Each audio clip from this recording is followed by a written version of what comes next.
G'day, Melbourne.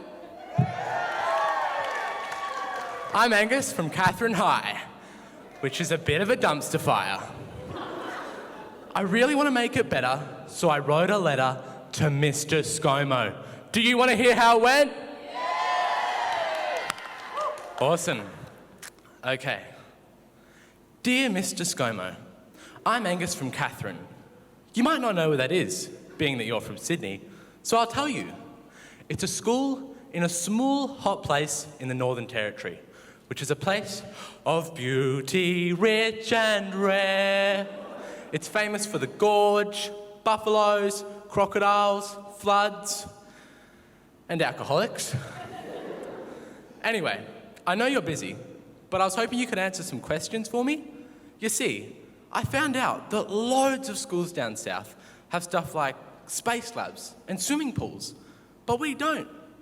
It seems to me like you're the guy with lots of spare cash to give out. So I'm hoping there's a spare few $1 million stuffed down the back of the couch that you've forgotten about. And you could give us that to have a fair go like Sydney Boys High, where you went. Cheers, mate. Thanks heaps for listening. From Angus. Oh, and P.S. We're also short of a theatre, an orchestra, or enough English, maths, science, or art teachers. Or lockable toilets. Dear Angus, thank you for your letter, because seriously, how good's Australia? Thanks for filling me in on where Catherine is. You're right, it was just a dusty little dot on a map as far as I was concerned. I will admit, I had to go away and do some fact-checking myself after reading your letter. When I found out that your school is on the 4th percentile for academic achievement in Australia, I was pretty impressed that you could actually write a sentence. Lol. I bet your parents are proud, knowing that you'll be able to fill out that Centrelink form on your own when the time comes. Laughing emoji. With respect to your questions, I totally believe in a fair go for all Australians. Mostly what that means is a fair go for young, white blokes who go to good schools like Sydney Boys High. It's an easy problem to solve though. All you need is to find some rich parents and corporate donors, and I'm sure you'll be able to get your community to help build a space lab in no time. This is how it works, and how good's Australia? If you can't find a few of those type of people, you could still generate the wealth you need by toiling with your own hearts and hands. In other words, get off your asses and do some fundraising.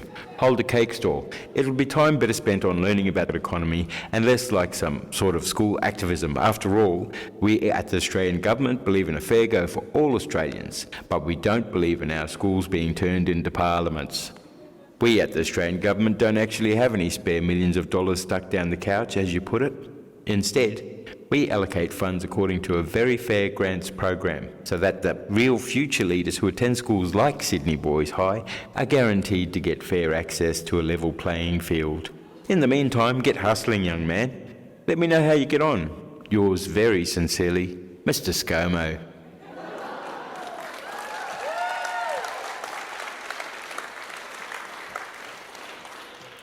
Dear Mr. ScoMo, thanks so much for writing back and for the good ideas.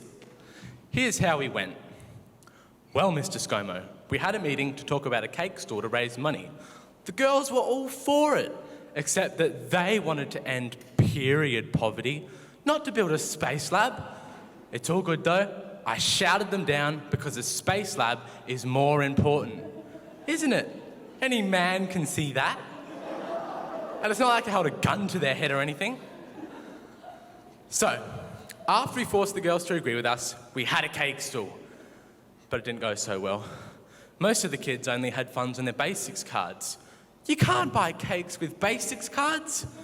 We asked the teachers if they wanted to buy our cakes, and they said, frack off and ask a gas company for money.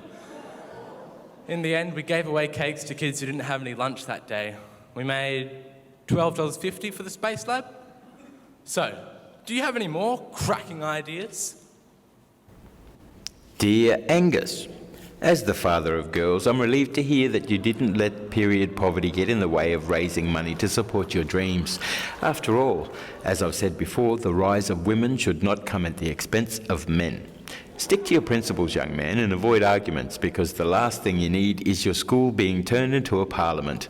Be more like our parliament, which is a great example of men at work being powerful at the expense of quite a few women. How good's Australia?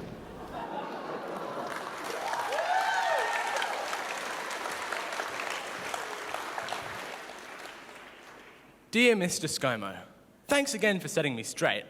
I realise now that I can't be an astronaut or leader of Australia because I go to the wrong school. It's all good though. We're now decided that instead of a space lab, we're going to build a huge diving platform into the Catherine River. It will be a homemade job, but it will be good and high, Mr. ScoMo. 19 metres. And we would officially like to invite you to come to our grand opening so you can take a running jump off it. Thanks again from Angus. Thank you, Melbourne. Have a wonderful afternoon.